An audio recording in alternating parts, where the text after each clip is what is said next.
I was afraid you wouldn't get here in time, Carlos. How is he? Too weak to be moved. Just as well he didn't try. Everyone is drunk with wine or joy at the surrender of the British. Did you operate on him? Yes. Did he give him any relief? Only temporary. I'm afraid it's hopeless, Carlos.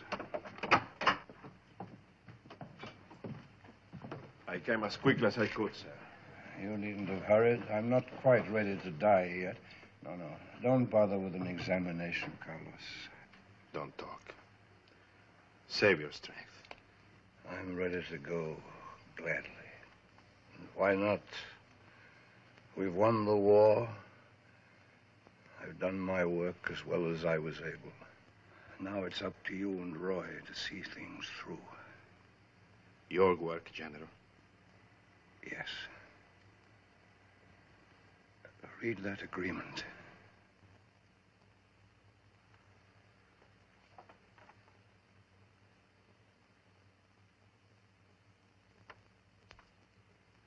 Are you speaking as my commanding officer or as my benefactor? I'm speaking as a man who hasn't long to live. It's the future I'm thinking of. A future that will need a strong hand at the helm, Dr. Carlos, to keep the Derby interests intact. You're that strong hand, Carlos. No man living owes to another what I owe to you. You gave me an education. You made a doctor out of me. But I cannot, sir. I will not sign an agreement which gives me control of your estate and fortune. That job belongs to Roy, your son and natural heir. I've already signed the agreement, Carlos. And not because Father asked me to. I'm no good at business. I've got my practice to stick with. I want you to run things. Can you say the same for your wife? Why wouldn't Martha want it? You and she have everything in common. You grew up Yes. We were both born of... I'm sorry. That's hardly gratitude. Oh, hang the gratitude. You were going to say that both you and Martha are children of indentured servants. Bond slaves, if you wish. What of it? It's what a man's got in here that counts.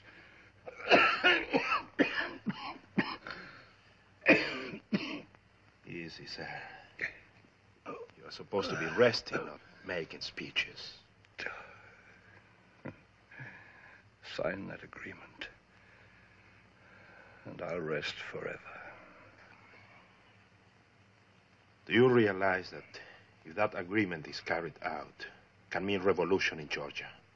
That's why I want a firm hand and a strong will to manage things. I've heard that your daughter Nancy has a very strong will also. You've never met Nancy? No. Nancy went to school in England. She has too much Tory left in her. Besides, she's a woman. You mean she'll fight me? Tooth and toenail, my boy, but don't let that stop you. Sign the agreement. And when you get to Sangaree, ask Nancy to show you my diary. She'll know what I meant. You'll be there yourself, Father. Sign it. I want to see it.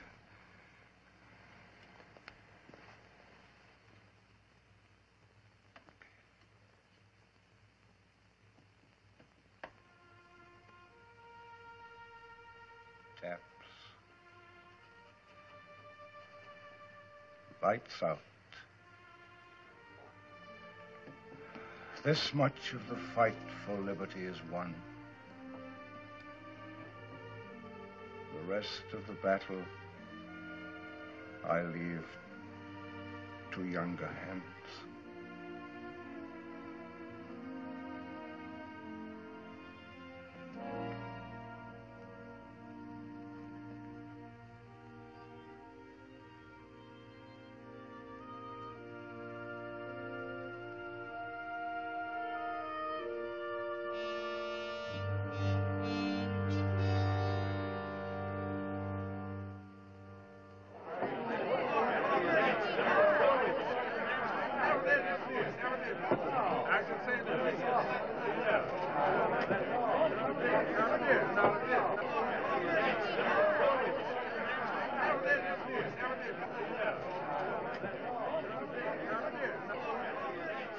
Is he going to fight the general's will like his sister Nancy?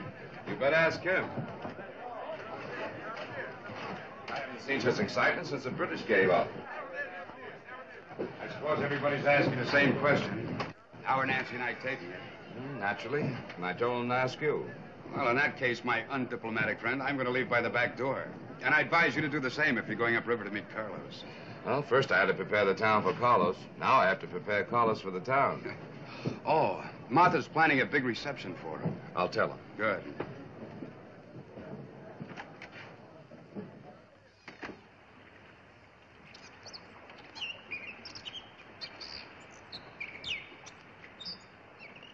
You say Nancy Darby's taking the will to court?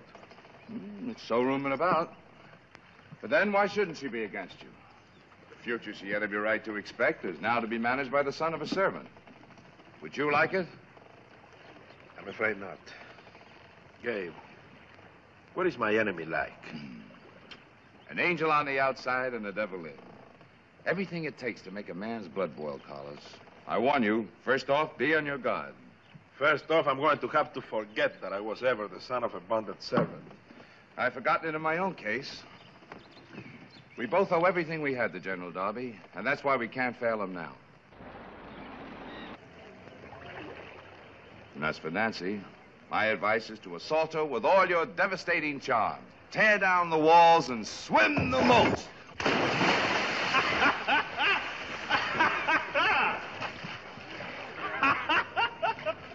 Swim your own moats, Gabe.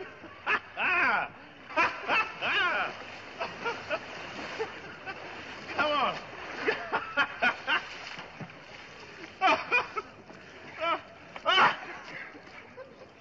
Well, I hope you make as big a splash in Savannah.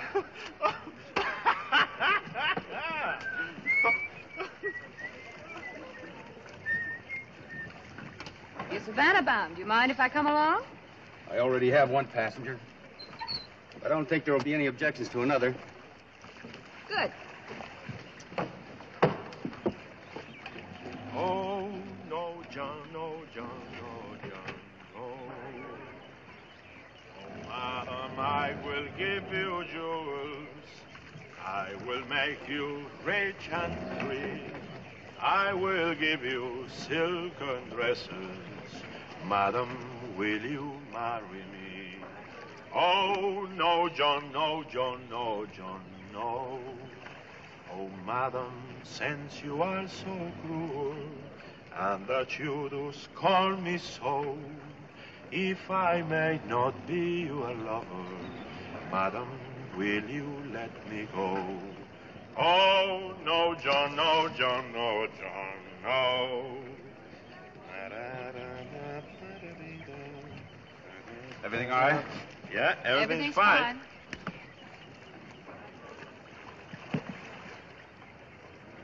If we're going to be formal. No use being formal all the way to Savannah. What's your name?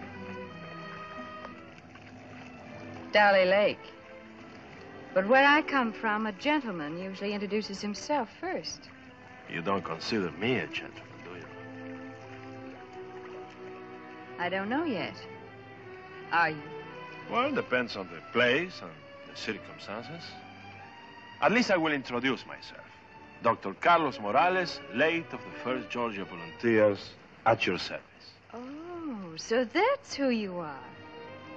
I sort of hoped I'd get a good look at you. Just to satisfy my curiosity. Oh, and why should you be so curious? Because, I happen to work for Miss Nancy Darby at Sangaree. Oh? And all anybody ever hears around there anymore is how Dr. Morales is going to come and manage her affairs. That's beginning to be all I hear, too. Frankly, Nancy Darby has me terrified before I ever set eyes on her. Then you better prepare yourself. You'll meet her tonight in Savannah. Will she be there? Mm-hmm. That doesn't fit with what I've heard about her.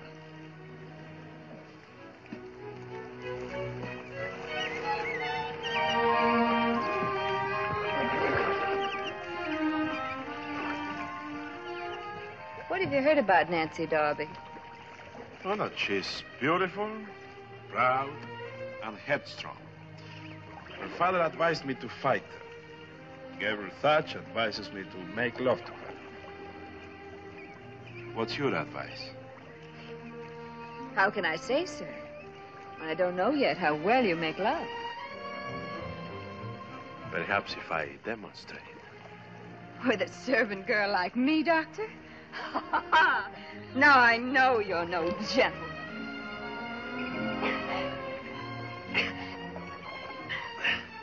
Why not a girl like you?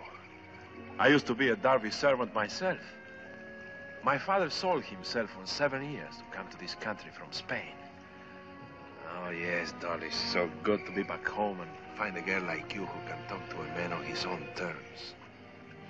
If you break my arm, Doctor, I don't know how to explain that to my mistress.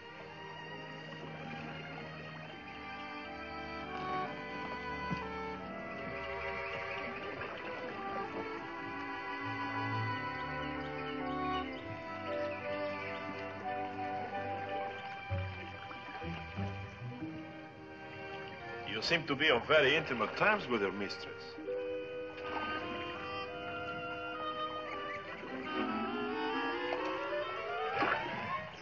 In wine there is truth, Dolly. Care to join me? Come to the cabin. We'll give it a toast.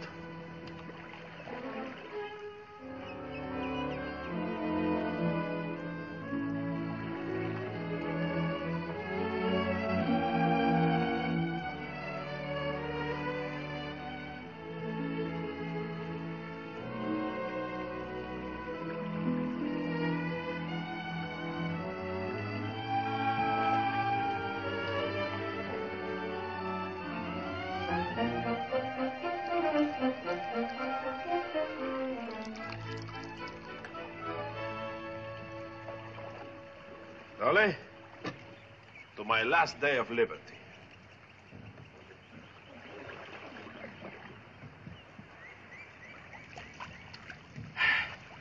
Tomorrow I take over my duties as manager of the Darby Company.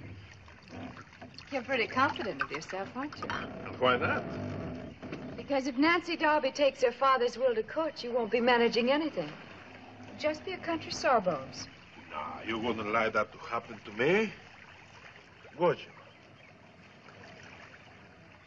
Now, tell me, Dolly, tell me, just what kind of a monster does Nancy think I am? I'm sure she thinks you're a half-naked savage. You're not very informative. I think all that wine is being wasted on. So that's the reason for the wine. Just to get me to talk about Nancy Darby. Well, isn't turnabout fair play? Why shouldn't I try to find out something about Nancy? She obviously sent you here to find out everything you could about me. What a suspicious mind you have. You have absolutely no reason to think that about me. On the contrary, I have several reasons. You see, when a beautiful girl like you travels alone in this part of the country, that is suspicious enough. And when she turns out to be Miss Nancy Darby's maid, who takes passage on a boat in which the only other passenger is Dr. Carlos Morales, oh, yes, then I smell a spy. And you know something? I don't like spies. Not even beautiful ones. Much less do I like people like Nancy Darby who use spies. I'm beginning to see that everything I've heard about you is true. You can hide a world of deceit under a very charming manner. Tell me, what right have you to expect Nancy Darby to deal fairly with you after all you've done to her family? Now, wait a minute. We don't understand each other. That the Darby family has done a lot for me, yes, I admit. But so far, I've done very little for the Darbys. That's exactly what I mean. Everybody knows how General Darby took an interest in you as a boy. How he sent you to the finest schools and had you educated in Vienna. And then how you showed your gratitude by weaseling into his confidence when he was ill and dying and delirious with fever, and getting him to put the Darby estate in your hands. So that's what they're saying in Savannah. Yes. And that's what Harvey Bristol will say when he takes the will to court. Bristol? And just who is Harvey Bristol? He's Miss Darby's lawyer. He also happens to be her fiancé. Oh, well, in that case, I can see why he would have a very personal interest in breaking the will.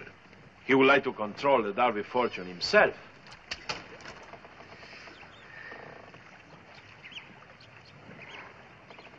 Say that to Harvey Bristol and he'll call you out. I'm looking forward to it with pleasure. And another thing. Next time you see your mistress, tell her this. That except for her father's last request, I wouldn't touch the Darby estate. But I made a promise to a dying man, and that promise will be kept. And tell her also that next time she wants information about me, to come herself, instead of sending her maid. Are you any better than a maid? I'm not acting like it, am I?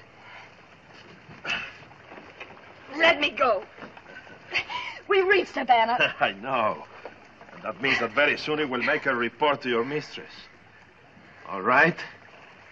Let me give you something good to report.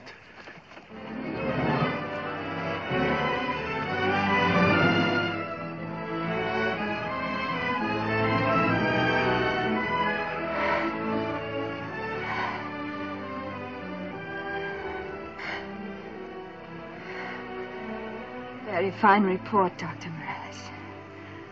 Very fine. I'm sure my mistress will appreciate it. Tell her that if she's half as charming as her maid, she can count me as her most devoted servant.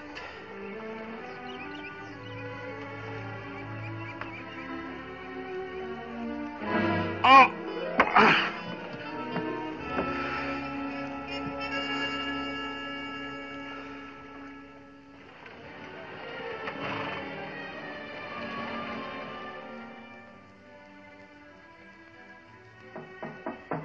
Come in.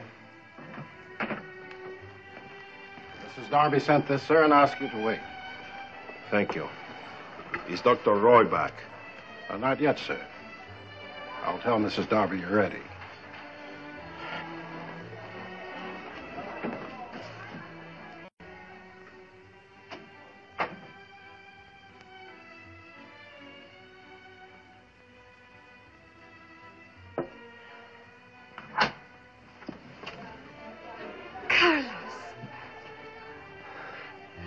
So you finally come. Oh, Carlos. Well, I'm glad somebody's happy to see me around here. Happy to see you. It's like living life all over again. It's like sunshine after a year.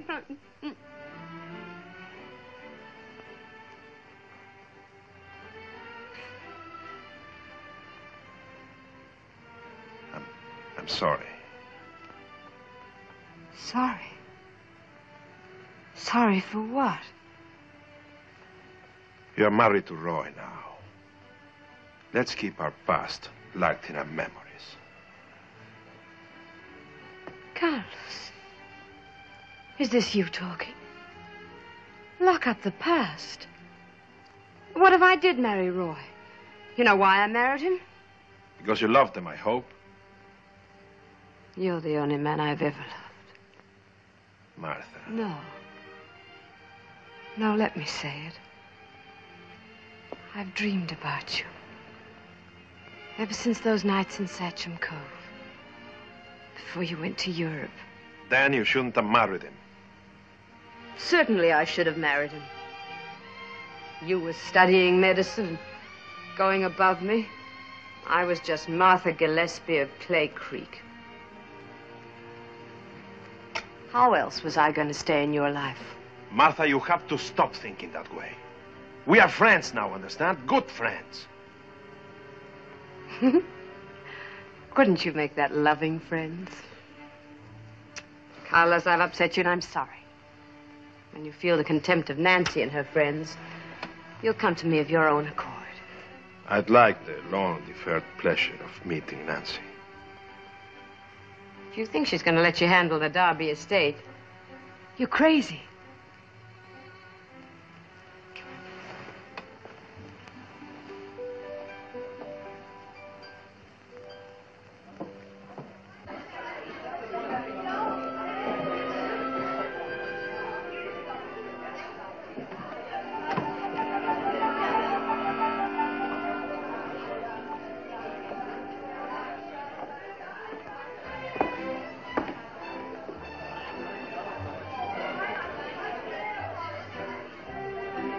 There beneath you, you see the cream of Savannah society. Now, let me point out your enemies. Can I trust you to know my enemies? You can trust me to have your interest at heart. See those three gentlemen over there? Well, the one on the right is Judge Armstrong. He's a friend of Nancy's. He's also the judge who'll make the decision when she tries to fight the will.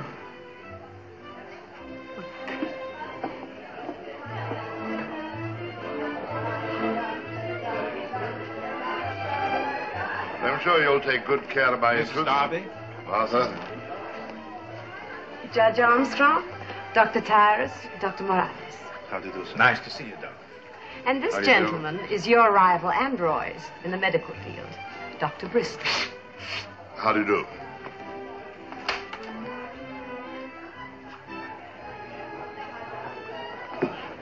I might add that Dr. Bristol looks forward to his son Harvey's marriage to Nancy. Bristol fortunes are in need of repair, with Derby money. And where is the fabulous Nancy? I don't see her anywhere. Et que vous amènerez votre partenaire? Oh, you, mademoiselle. I shall. Madame Pouchon, Mademoiselle Beaumont, Dr. Morales. And this is our Felix.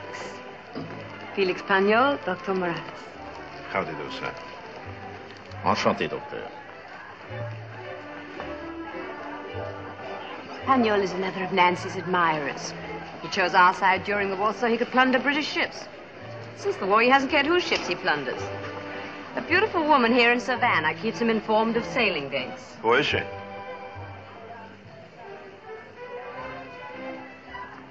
We're waiting for her now. You're accusing Nancy. You might tell her, but unless she drops the lawsuit against you, I can prove it. Blackmail is not one of Here's my Roy. Come on. I am? Hello. Hello, Roy. Well, how's the party going? Have you met everyone yet? Well, Martha's been doing the honors, but I have yet to set eyes on your sister. Oh? I think Roy can present you far more graciously than I. Go with Carlos, dear. Well, how was the trip? Fine, fine. Delightful.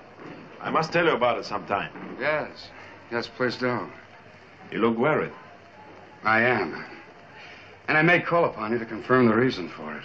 Well, you know you can count on me. What's wrong? I hope I am, but I suspect plague. Plague in Savannah? Yes. What's this about plague? I hope I'm wrong. Dr. Bristol, may I present Dr. We've met. I was just telling Carlos I'll want his opinion on the case. Well, I'll give you my opinion without even looking at the case. There's no plague here in Savannah.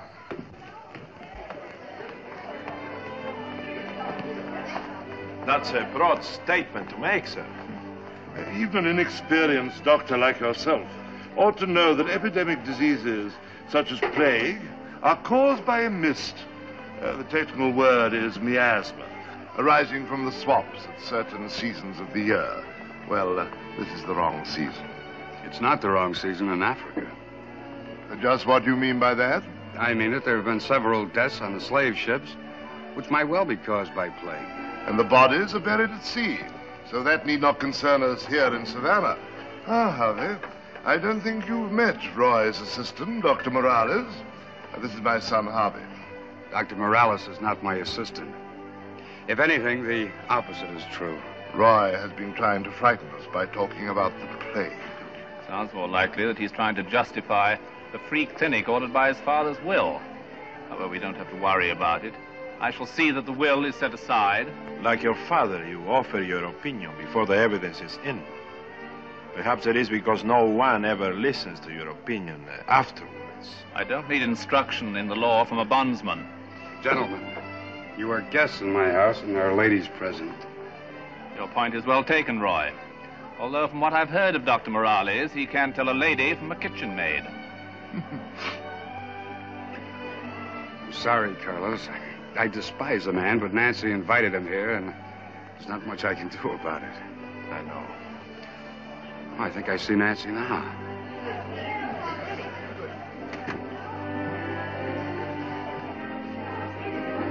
Ready for your fate?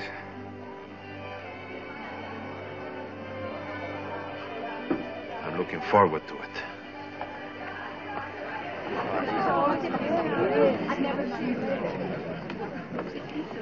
Well, making the grand entrance as usual, I see. Now I want you to meet your guest of honor, Nancy. May I present my friend Carlos, Dr. Morales.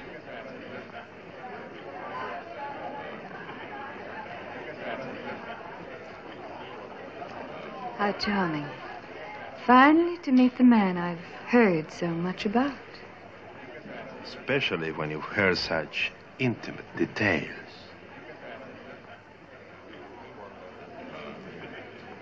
You'll have to excuse me, Dr. Morales. I have other guests. I didn't think even Nancy could be that discourteous to you. She had the right. You see, I bit her.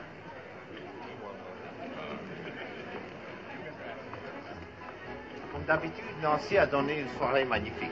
Ah oui, très belle, n'est-ce pas?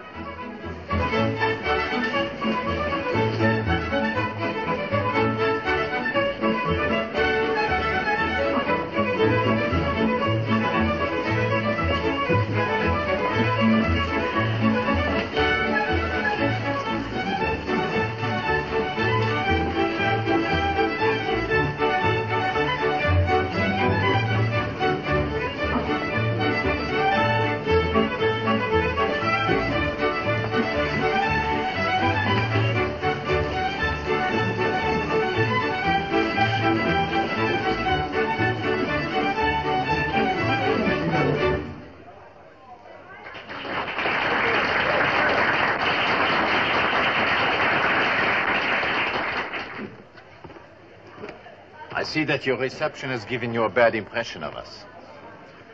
How did Martha Darby describe me? As a monster with horns and a tail? If she spoke of you at all. I don't expect you to be so ungallant as to repeat her remarks. Then why ask me? To correct your impression, if possible. She told you that I was a pirate. That is untrue. If you wish to refute Mrs. Darby, you should speak to her, not to me. Not at all. If I called Mrs. Darby a liar, her husband would be forced to challenge me. Then I, in turn, would be obliged to shoot him. And he's far too charming to shoot. Besides, Martha Darby mixes the truth with her exaggerations. She probably told you that I was one of Nancy Darby's admirers. Well, that seems to be the natural state for unattached males in Savannah. I'd marry Nancy tomorrow. To my regret, she won't have me. But that does not stop me from being in love with her. Love, Monsieur Pagnol, should be private. I'm surprised to hear you say that. Love is such a fascinating subject. Why treat it as though it were something to hide? What good does it to be courageous on the battlefield and quail at the sight of Venus? Tell me, Is it Nancy who keeps you in Savannah? Only in a way of business. A business with which I'm afraid you'll interfere. Aye. What business would that be? Now there, you see, you refuse to talk of love, but you are willing to discuss duller subjects. Business, Dr. Morales, not love, should be private. Lovely party. Yes, isn't it? So you must get your information from Nancy. I'll take your advice on that anyway.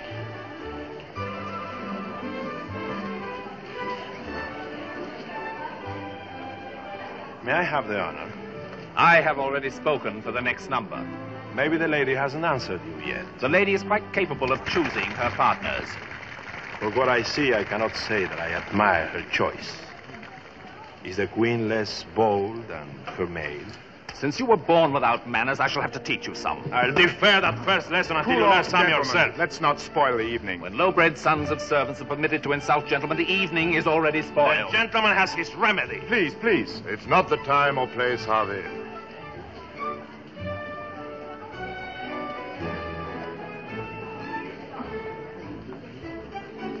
Bonsoir, mademoiselle. Bonsoir. Votre soirée est charmante. Oh, merci, merci. Are you enjoying yourself also? Very much, thank you. Madame. Haven't you humiliated me enough for one evening? Why can't you leave me alone? I should have asked you the same question on the boat. Your only reason for being there was to expose me as a vulgar, uncultured backwoodsman.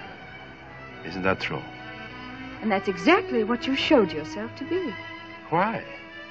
Because I insisted upon kissing a servant wench? I still prefer the wench to the lady.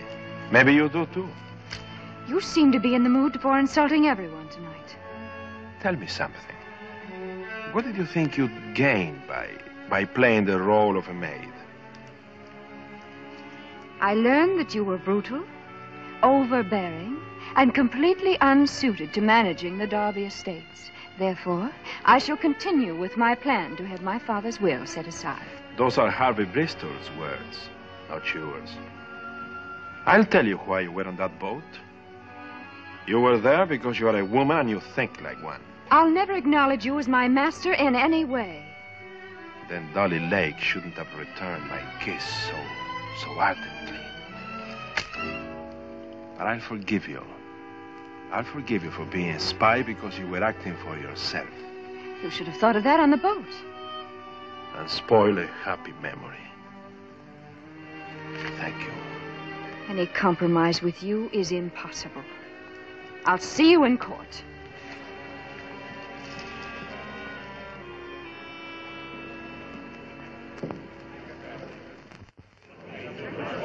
Both Dr. Morales and Miss Darby have agreed that they will accept the decision of this court as final and binding. As moving party, counsel for Miss Darby is entitled to speak first. Your Honor, we have argued that the will of the late Victor Darby must be set aside for several valid reasons. It should suffice that it is illegal, and in addition, it cannot be carried out. It is unjust to the Darby heirs. And finally, we have shown that Victor Darby was of unsound mind when he executed it. The will is illegal because it was executed in the colony of Vermont, whereas the Darby property is located in the colony of Georgia. The will was signed at the end of the war in the United States of America. We are one country now, not 13. Will the court please instruct Dr. Morales in procedure so I shall not be interrupted again? Dr. Morales will withhold his comments until it is his turn to speak. Will counsel proceed? Next, as to the impossibility of carrying out the terms of this will, we do not have to dwell on the fact that Victor Darby's choice of Dr. Morales as trustee for the estate makes failure certain in the first place.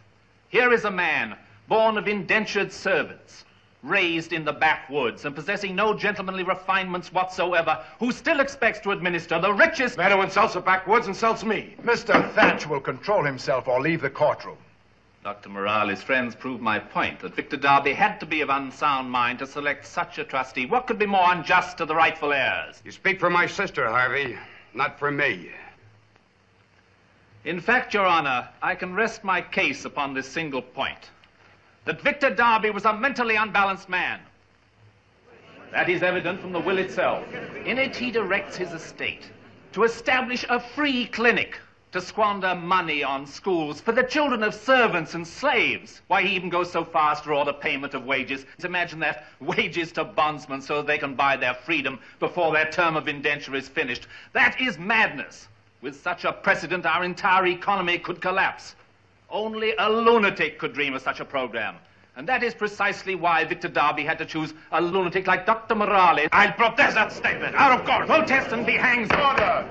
Order! Will you proceed, counsel? I've stated my case. Then the floor is yours, Dr. Morales. Your Honor, the task of directing the Darby estates is not one I sought. It was given me under oath by a dying man, a man whom my opponent has been pleased to call a lunatic. During his lifetime, Victor Darby accumulated the greatest fortune in Georgia. Is that the work of a lunatic? He used that fortune unselfishly for the benefit of his state and country, not only dreaming of liberty and freedom, but turning those dreams into reality. Could a madman do that? And he knew that if his work was to continue after his death, he could not trust it to a woman who is determined to marry a man opposed to every principle for which her father stood. That woman is sitting before me. I'm going to ask her for an honest answer to one question, and I let my whole case stand or fall by her answer. Miss Darby, do you believe your father was insane? Of course he was insane. I put the question to Miss Darby. Do you believe your father was insane?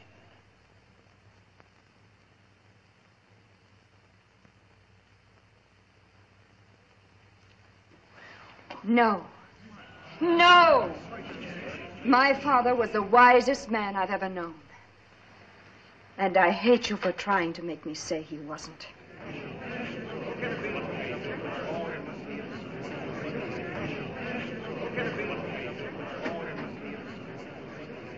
And now, Harvey Bristol, I'll take up some of your personal remarks about me.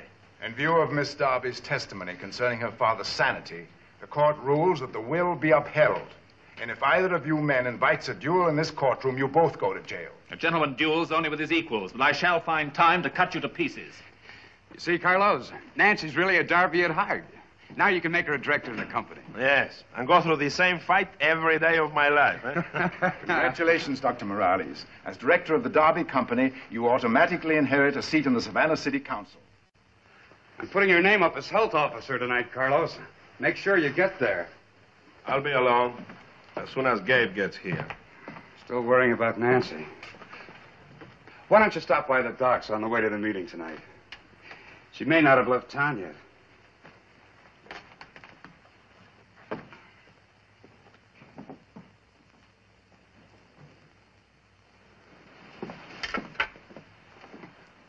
I seem to be the only one who hasn't congratulated you.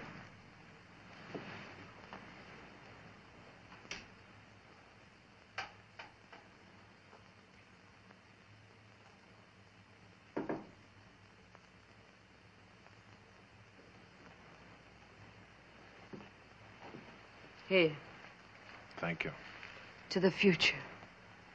To the future. I wish you'd say to our future.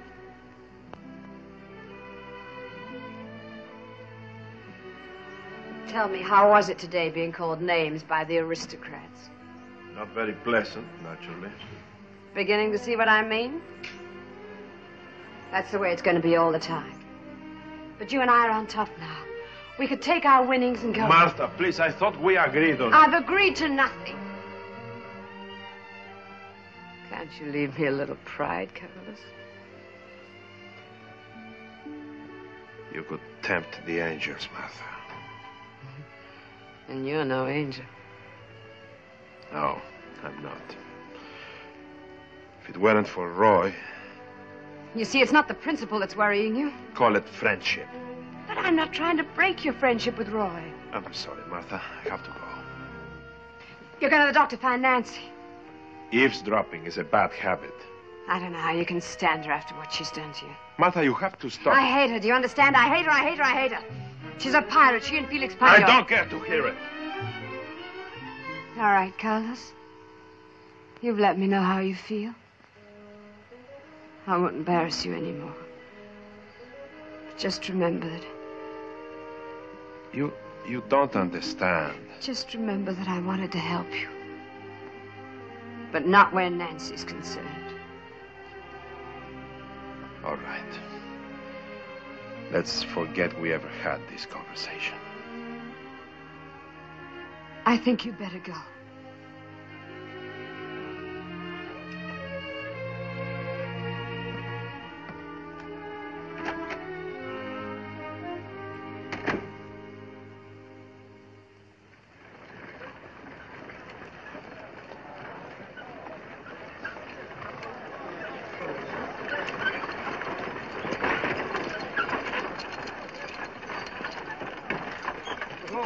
That's Nancy's boat. She's still here. But if we wait, we'll miss the meeting.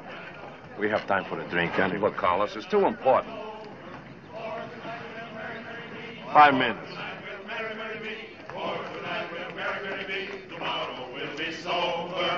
Come back to the flowing boat until it does run over. Come back to the flowing boat until it does run over. For tonight we'll merry be. For tonight we'll merry be. For tonight we'll merry be. Tomorrow we'll be sober.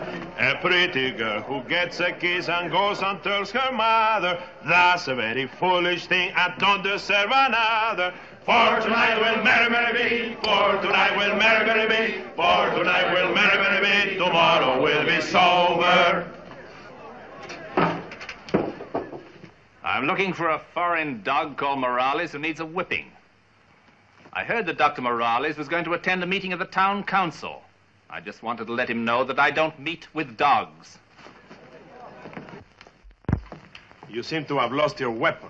Have you lost your courage, too? Personally, I wouldn't soil my hands with you. Goliath will give you a worse beating. I have nothing against this man. If you don't want to fight, forget it.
Let's throw him in the horse trough.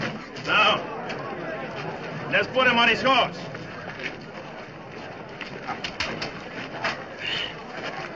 He was on his way to the council meeting. We may as well see that he gets there. Mr. Chairman, I'm certain that Dr. Morales is coming. And in view of the importance of his testimony concerning the plague, I'm requesting the committee to postpone action until he arrives. And I say that if we're going to elect a health officer, we might as well do it right now. I'm a candidate myself, and I shall be glad to look into this alleged case of plague that has Dr. Darby so worried. Dr. Bristol is anxious to hold the election now only because at the moment he controls the majority of votes. And why not? Besides, I happen to know that Dr. Morales won't get here. He's being detained. What do you mean by that, sir? Exactly what I say. It's a waste of time to wait. I appeal to the chair for another 10 minutes. In the meanwhile, we can hear Captain Bronson's report on the presence of pirates in coastal waters. Dr. Darby's request for 10 minutes doesn't seem unreasonable to me, and I'm going to grant it. Let's hear from Captain Bronson first. Go ahead, Captain. Mr. Chairman, members of the council.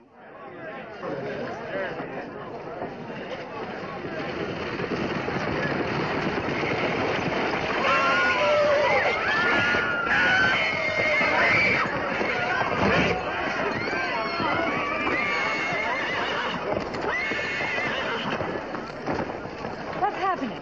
Looks like a brawl, Miss Nancy. Nothing to be worried about. I'll walk from here. Yes, ma'am.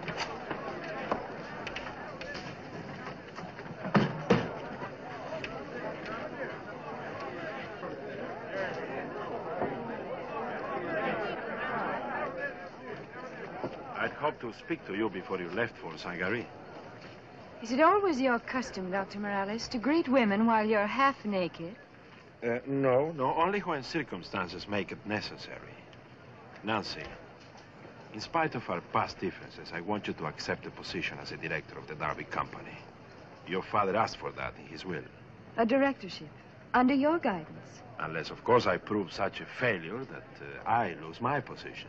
And that's exactly why I intend to become a director. I managed the plantations all during the war, and I've no desire to see you ruin them now. So if I have your very kind permission to continue managing that which is already mine, I'll go. Naturally, I will expect a regular accounting. For that, you must come to Sangari. Is that a command or an invitation? Could I command you? An invitation, then. I'll accept. I trust you'll forgive the interruption, but I must remind Carlos he's already late for a meeting. Is there? Yes, I regret to say the man on the horse is your fiancé. We had a slight altercation. I'm taking him to his father for medical attention. Harvey Bristol is no longer my fiancé. Oh? May I say that I'm glad to hear that? That doesn't forgive you for fighting. Oh, but I don't need your forgiveness. Now tell me, if Harvey Bristol was supposed to accompany you to Sangari, now you will need another bodyguard. May I offer my services? Forgive me, but Miss Darby already has a bodyguard. I did not wish to interrupt your business conversation, but I do not plan to give up my evening boat ride. I must say there seems to be no doubt about who won the argument. One rival a night is enough to dispose of. Now, let's get on to the meeting, Carlos. And so, Mr. Chairman, I submit that Dr. Darby's already had more than his 10 minutes. And I move that we proceed to the election of a health officer at once. I second the motion. I'm positive Dr. Morales and Mr. Thatch will be here. And I'm positive Dr. Morales will not be here. There's been delay enough. Please, gentlemen, order. I'm sorry, Dr. Darby, but you've had the time you asked for. All in favor signify by raising the right hand. I count 7 in favor. Those opposed? I count 5 votes. The motion is carried, and nominations for health officer are now in order. I nominate Dr. Bristol. Second. Dr. Bristol's been nominated. Are there any further nominations? Mr. Chairman, in spite of his absence, I'm going to nominate Dr. Morales. We want a man as health officer who will take measures to protect Savannah. Not a man who seeks office only so he can destroy its power. Whom do you mean by that? If the shoe fits. Order. This is not a time for campaign speeches, Dr. Darby. Who seconds Dr. Morales' nomination? I second it. And I move the nominations be closed. If there are no objections, it is so ordered. Are you ready for the vote? Yes. In the absence of Dr. Morales, I'm going to rule that neither candidate shall have a vote. And I'll ask Dr. Bristol to leave the room while the votes are being counted.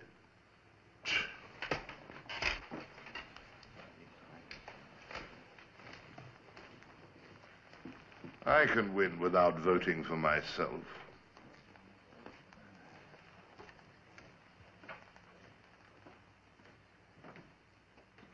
Very well.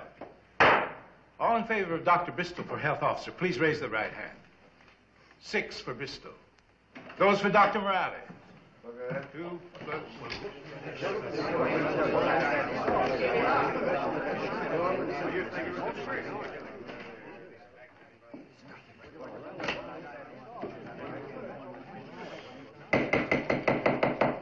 I'm sorry, Dr. Morales, but you'll have to retire at the anteroom while we vote on your name for health officer.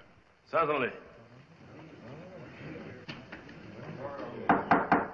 We are voting on Dr. Morales. Those in favor, raise the right hand. 2, 4, 6. It looks like a tie vote. Why, how can that be? No, I see 7. 7 for Dr. Morales. Dr. Morales wins and is hereby appointed health officer of Savannah.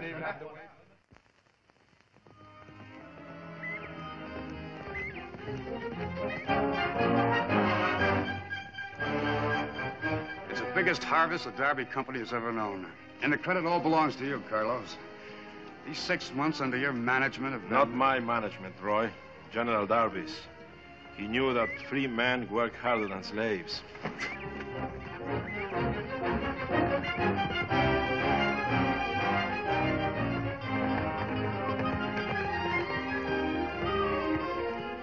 It's really a beautiful harvest.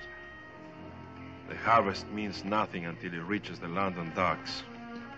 You're thinking about the ships we lose to pirates? Yes. And also that the Derby Belle is sailing with a fortune. A few losses like that, and the Derby Company will be bankrupt. Captain Bronson is a good man. He can be trusted. I wasn't thinking of Captain Bronson.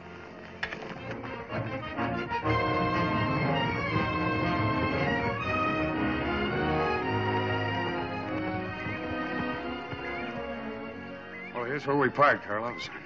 Oh, when you get home, tell Martha not to wait dinner. I'll be late. That fork leads to Sangaree. I'm only too well aware of it. You should have gone before, Carlos. Nancy asked permission to run Sangaree as she pleased. I've given it to her. But that doesn't rule out a social call. Ask her to show your father's diary. And don't be afraid to smile at her.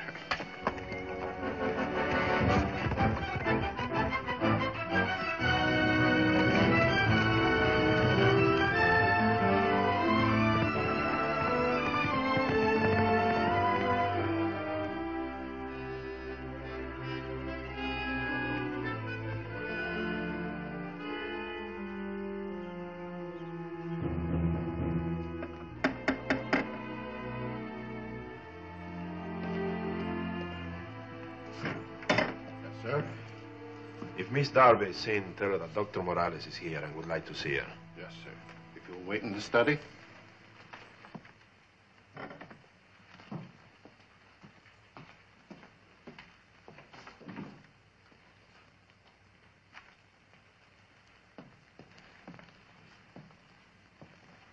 Listen. Yes, sir? Haven't I seen you before? I couldn't say, sir. Yes, your name's Brian. You were at the reception the night I arrived in Savannah. I thought you belonged to Mrs. Darby. I am a freedman, sir. I work where I'm paid. Yes, of course. And these are very, very pleasant surroundings, huh?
You finally honored Sangaree with a visit.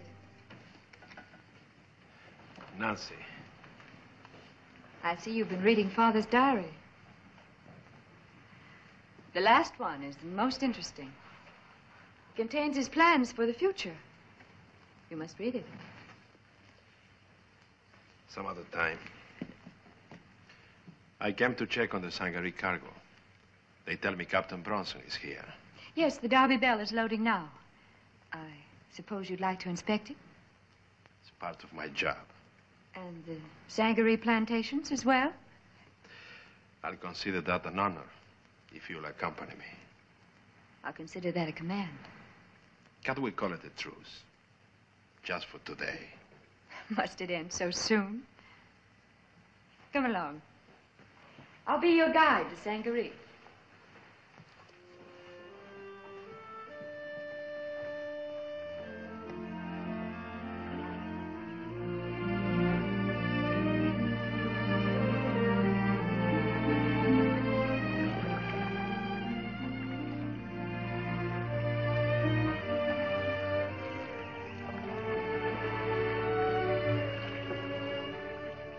This acreage produced the largest crop of rice in our history. I'll get the figures. No. But if I can't tell you about the crops... Tell me about Sangaree. I've heard that it was in a state of decay after the war. Felix Pagnol did much to repair it. Pagnol? Mm-hmm. Father lent him money during the war, and he's taking this means to repay it. Is that the business with which he was afraid I would interfere? It must be.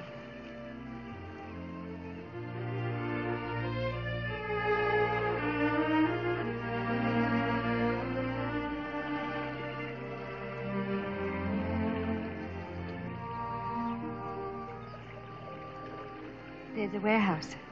I've seen many warehouses. Captain Bronson will be there. Oh, yes. Fine man, Captain Bronson, yeah.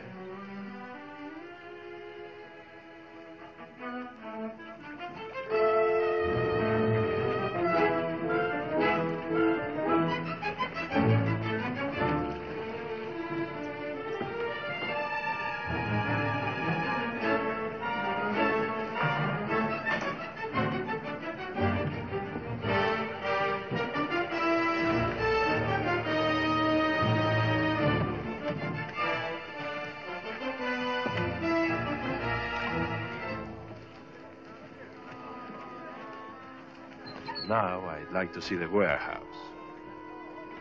Come along.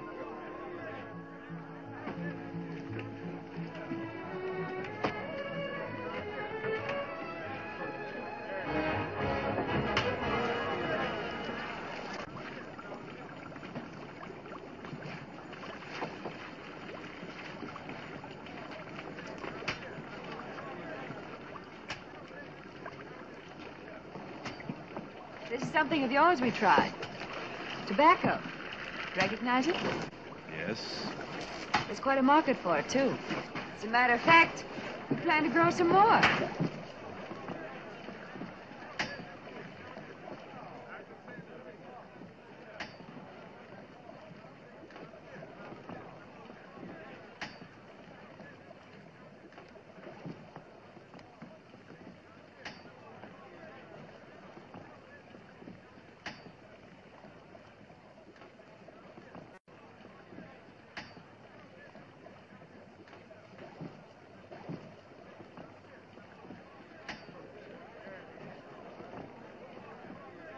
I want the rest of that cargo as soon as you can, and make no mistakes. Those hogs is the next. Keep them rolling. Captain Bronson. Captain? I'll be out of here within the hour. We'll pick up the tobacco at Derbyville, and then wait for the tide and head for the open sea. But what about the cargo at Savannah? Oh, those barrels on the dock are dummies. Empty. If there are any pirate spies in town, they'll be watching those barrels. By the time they'll find out they're nothing but decoys, the Derby Bell will be halfway to London. We'll clear the bar by midnight. Worked before, work this time. You'll stay at Sangaree for dinner? I wish I could. Well, surely the Derby Company can spare you for one evening. I wasn't thinking of the company. There is so much to be done. You see, in spite of everything Roy and I have done, the plague keeps increasing. I have to be back tonight for a meeting. Of course. Forgive me for being so selfish. Selfish? Putting my own pleasure over the misfortunes of others. Carlos, I want to apologize. You don't have to. Father was right. It's not just the Darby Company. The hospitals, the schools. They all needed a stronger hand. Nancy, when the plague passes... Come back to Sangaree.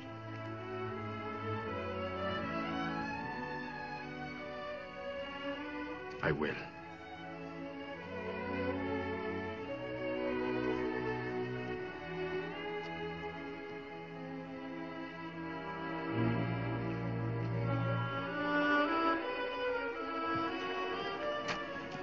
Captain Bronson, I've got to get to Savannah. Is there a way you can put me ashore without spoiling your plans?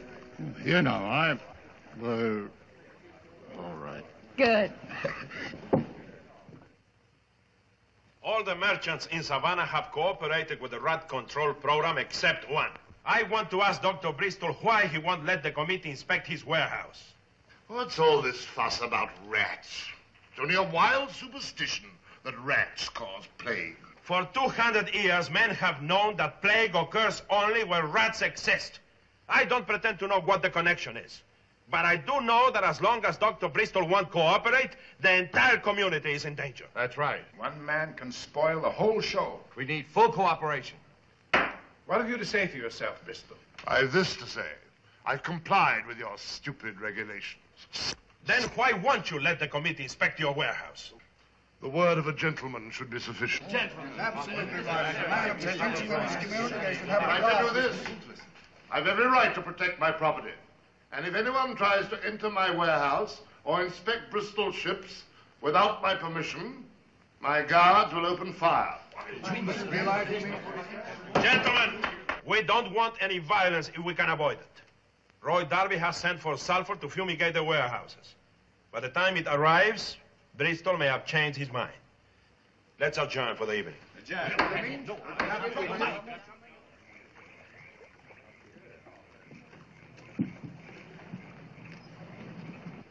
I think Bristol is importing slaves illegally and keeping them in his warehouse.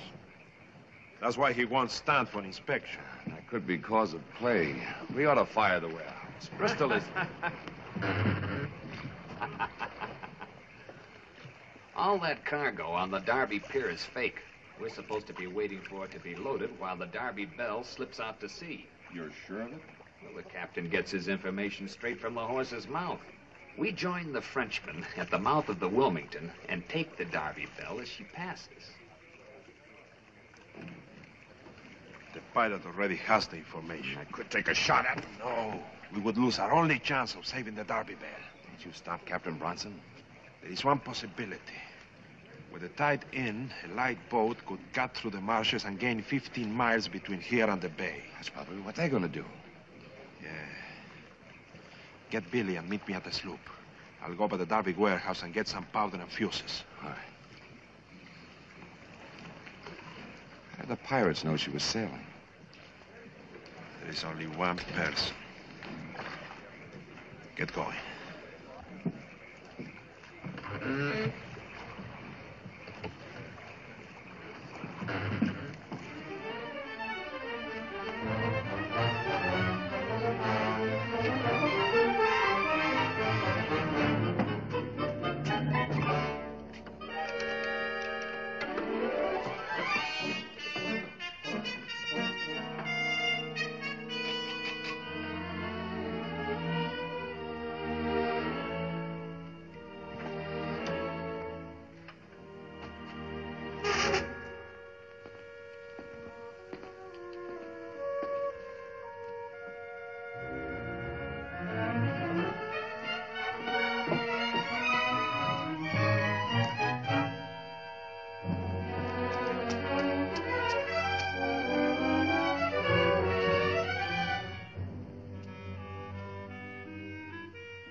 Carlos, you startled me.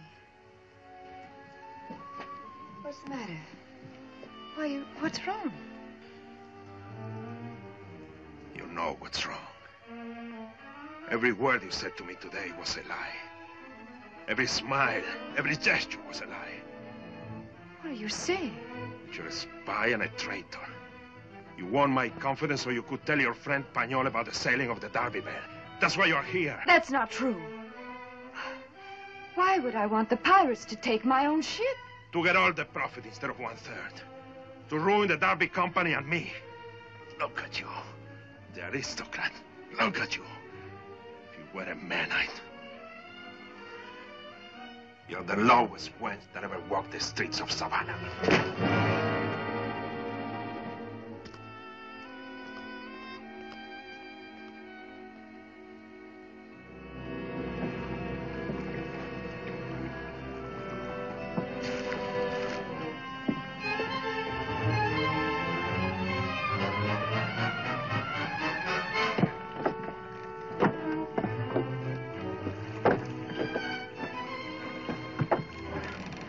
Let's go.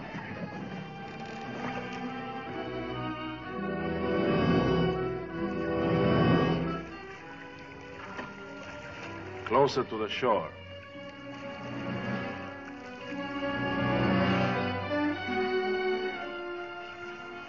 You know, Carlos, when those men talked about the Frenchman, they might have meant the name of their ship, not the captain. Who else would name his boat the Frenchman?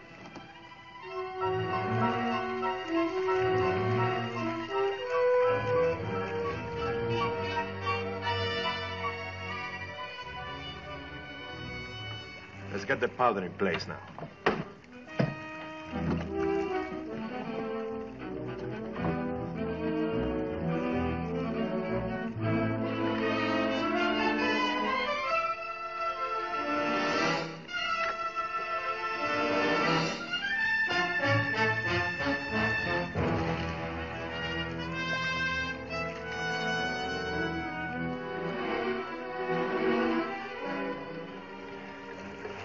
Set the fuses now.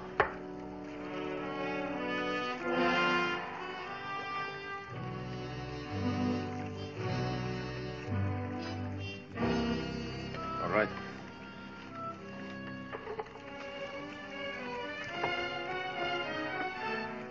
We'll ram the pirate midships and swing for it.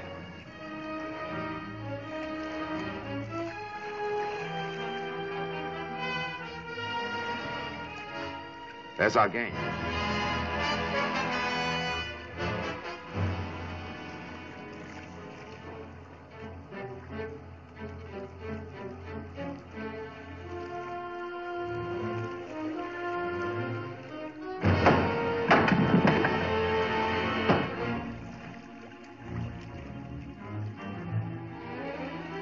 Ahoy! To a light there! Identify yourself when we open fire! Ahoy, the Frenchman!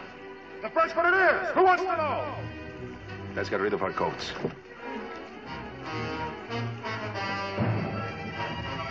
Fire! And the rudder!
Fighter that will never sail again.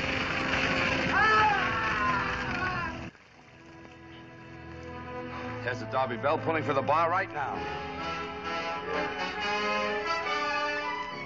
Something tells me that Felix Pagnol wouldn't have trusted himself on that ship.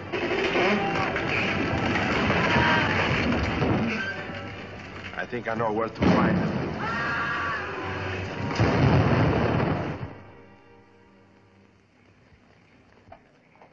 You two go on to the stable and saddle the horses. We are going to Sangaria and settle with Pagnol.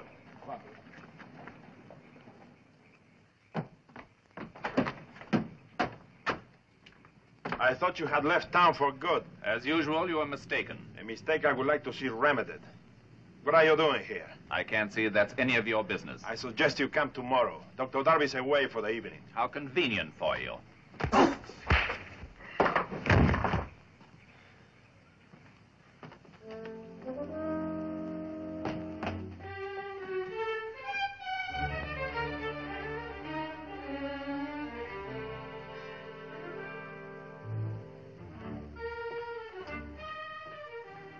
So you finally got home.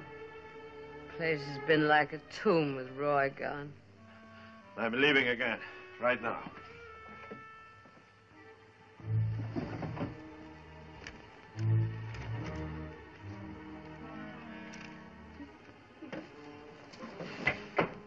Carlos, you're wet. The usual result of being in water. I don't understand. I'm on a pirate hunt. We sank the ship. Now I'm after the man. Who do you think the pirate is? You told me his name yourself. Felix Pagnol, of course. Oh, yes, that's right. Pagnol and Nancy. Didn't I tell you the truth, didn't I? Yes, you were right, Martha. We are two of a kind. There is no place for us among the Darbys. Why couldn't you have learned that sooner? As soon as I've settled with the pirate, I'm going away. No. No, Carlos. Carlos.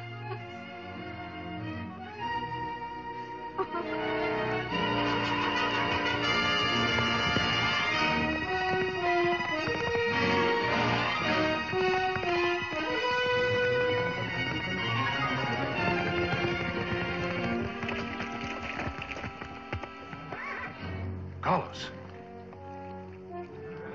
It looks like Nancy's horse. Let's take a look.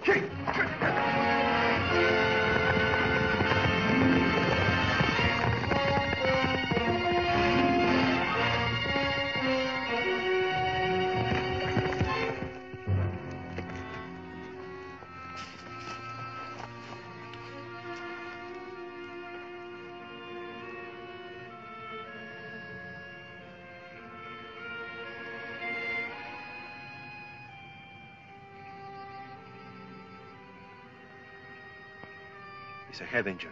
Billy, I need my surgical kit. Gabe, find Roy and tell him to get to Sangaria as soon as possible.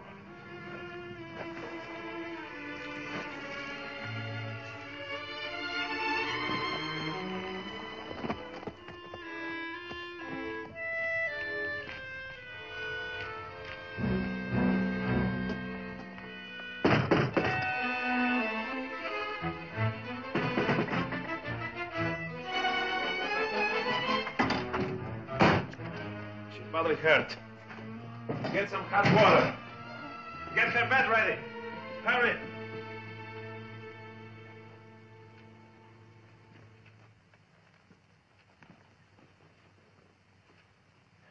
The scissors.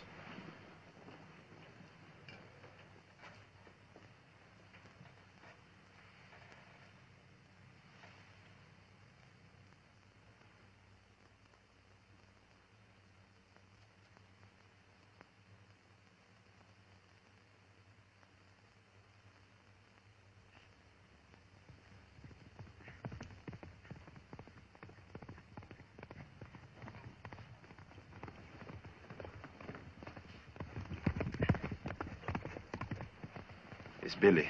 He's bringing everything I need for the operation. Tell the other ones to wait downstairs. Yes, Dr. Morellis.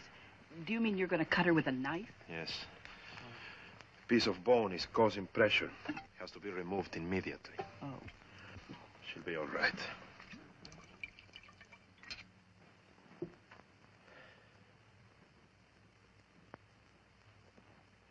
Tell Priam to come here. I may need him. He's not home. He went away.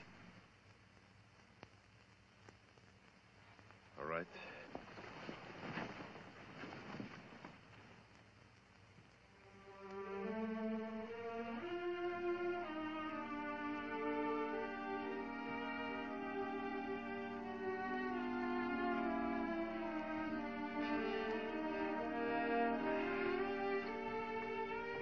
I've done all I can. You must have something to eat. Stay with her. Let me know as soon as she wakes up.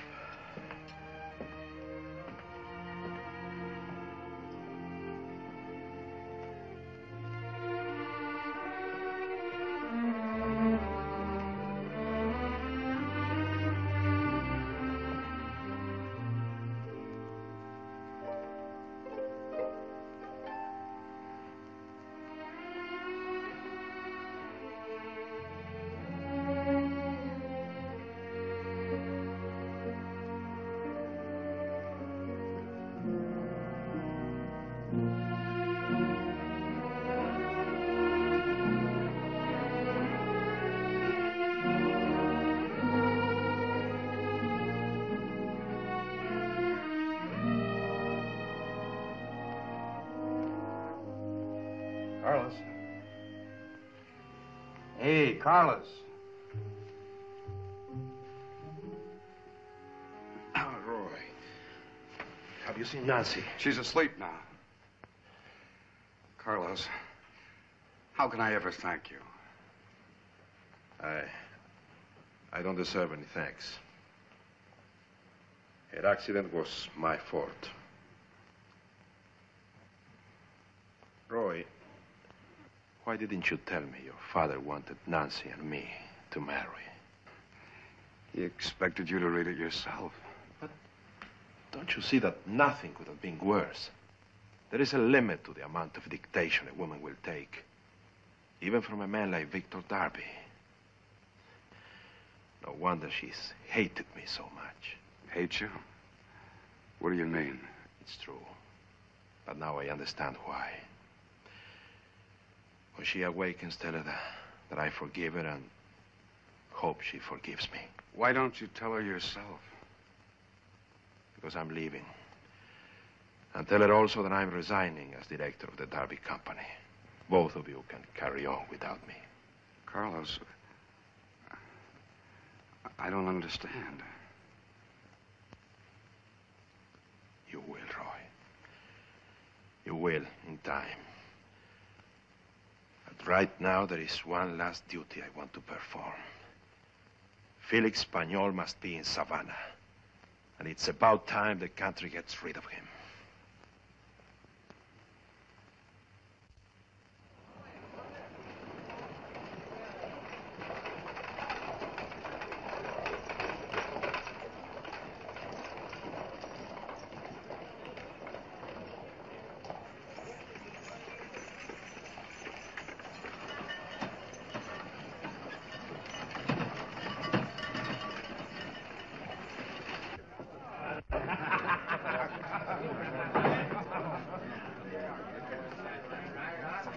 Monsieur Pañol.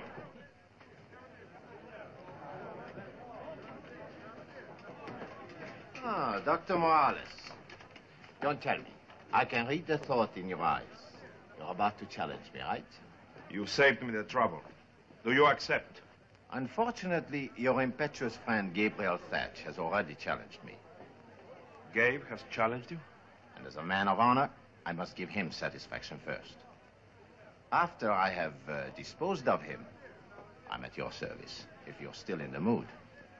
Your friend will need a surgeon when I've finished with him.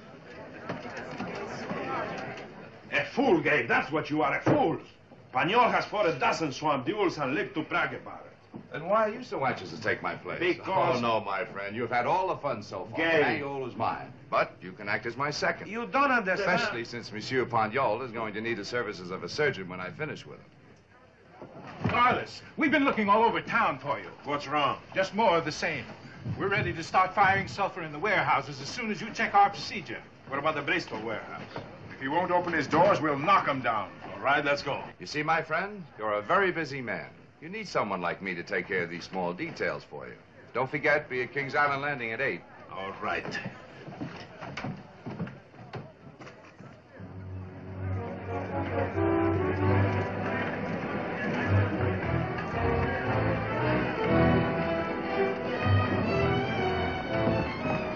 Move that bed to the left.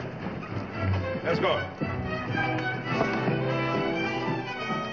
All right. Let's spread that sulfur inside. When you're through, seal the doors.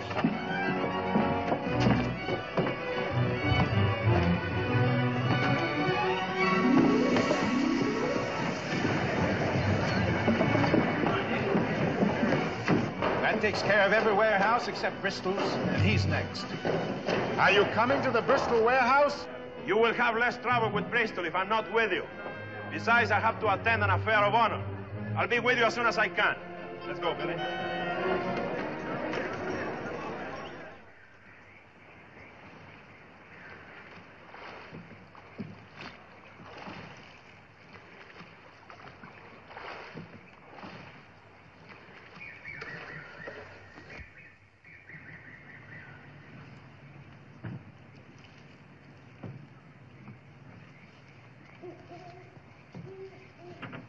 You're late, gentlemen.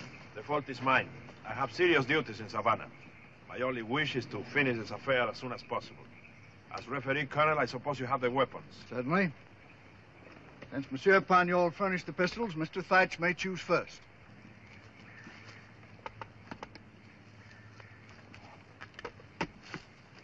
And Monsieur Pagnol may have first choice of knives.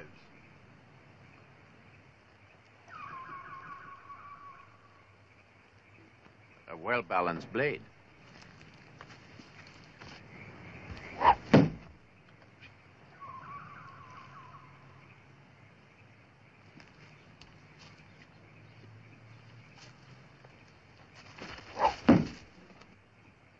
Bravo. Well done. This promises to be more exciting than I thought.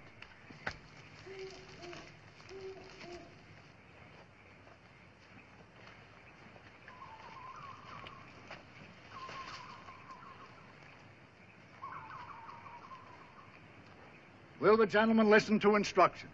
First, it is my duty to ask you to reconcile this quarrel without bloodshed.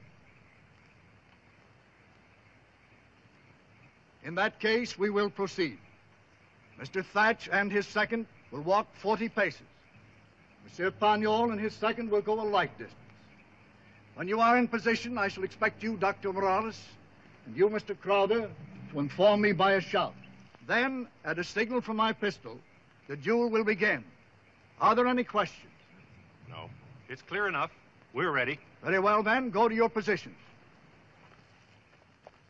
1, 2, 3, 4, 5, 6, 7, 6, 7, 8, 9, 10, 1, 2, 3, 4, 5, 6, 37, 38, 39, 40. Ready here. Dirty rat. That's why he selected a swamp to cover a murder.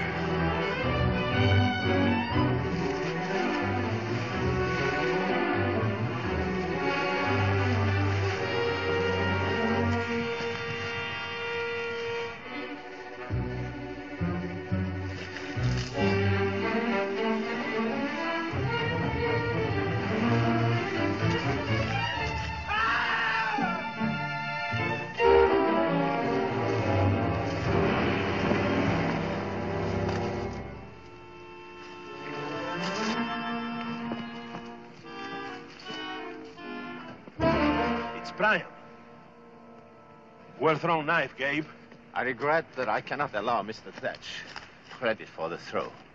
As you see, Mr. Thatch still has his knife in his hand. That is my weapon in the wretched man at your feet. When I heard Mr. Thatch raging, I realized that one of your enemies might have decided this was an excellent time to commit murder and blame it on the Frenchman. Did you know, Doctor, that there was a pirate brig by the name of the Frenchman? Why? I thought the name referred to me? I assure you, the brig was not mine. However, if you still seek an answer, I suggest that you examine Harvey Bristol's warehouse. Better still, I'll take you there myself.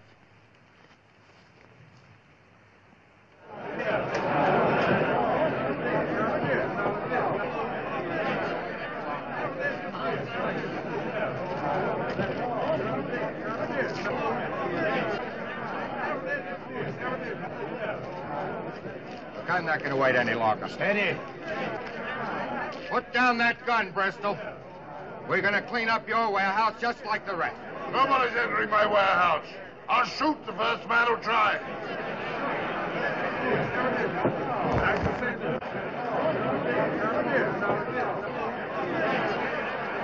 Here's Dr. Morales. He's health officer here. Let him talk to Bristol.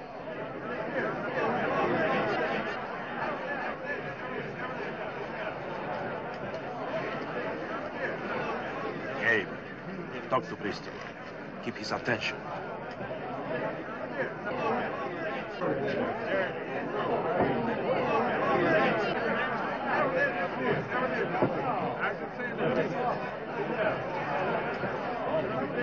Will you listen to me, Bristol? I'll listen to no one. You've no right to trespass on my property. What are you afraid of? If your warehouse is clean, there's no harm inspecting it. I said nobody's entering this warehouse. And I mean that. Clear out, all of you.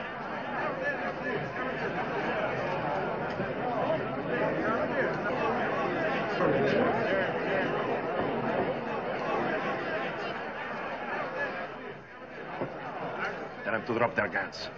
Come on. Come on! All right, drop them.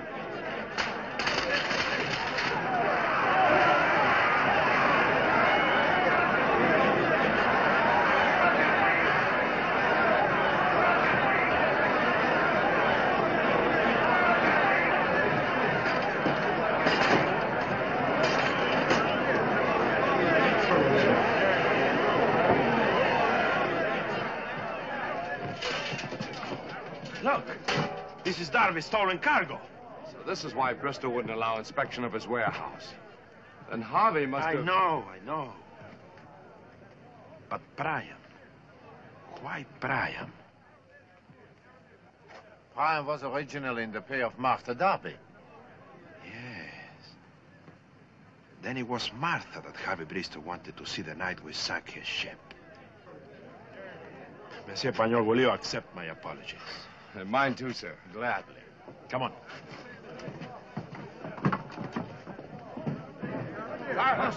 Carlos! Well, what did you find besides stolen cargo? Rats by the hundreds. And what's worse, the bodies of 9 slaves dead of the plague. That was a source of infection. Burn it! What about the stolen Derby merchandise? Burn it! Bring your torches. Inside. Bristol, where is your son? Where is Harvey? I don't know. I'll find him.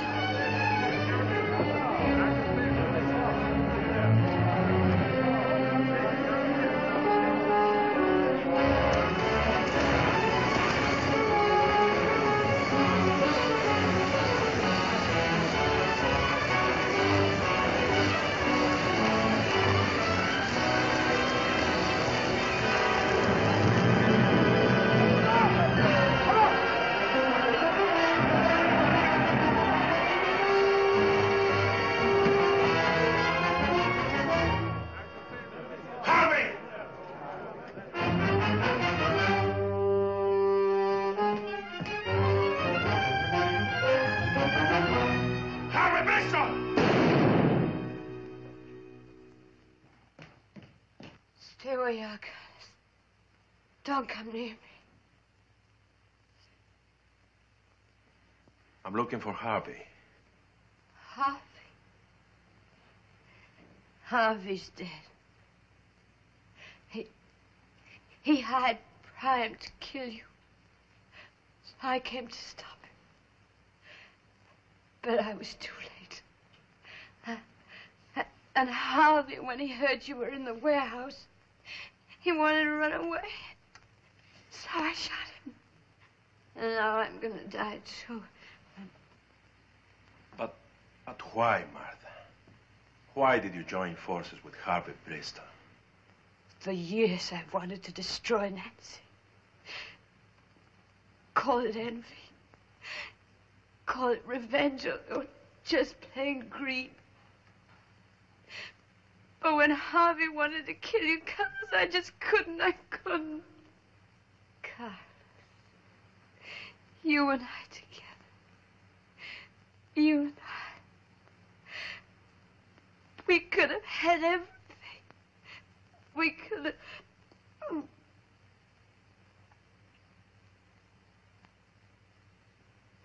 Roy.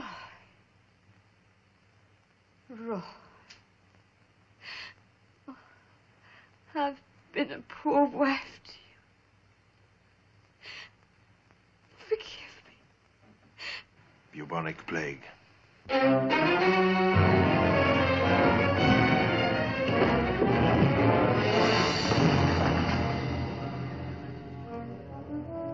Don't touch her, Carlos. Roy. Nancy's waiting for you at Sangaree. Please go.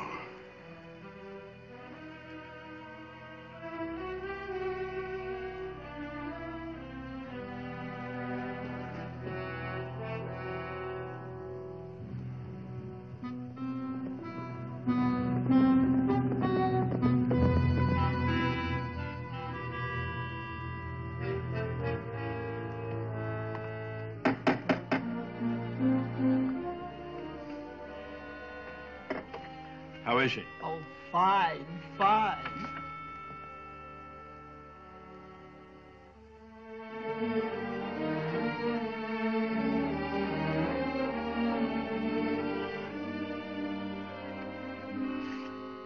Carlos. You see? Your father understood the inevitable. He might have emphasized love a little more and business a little less. He was wise enough to let us find love for ourselves.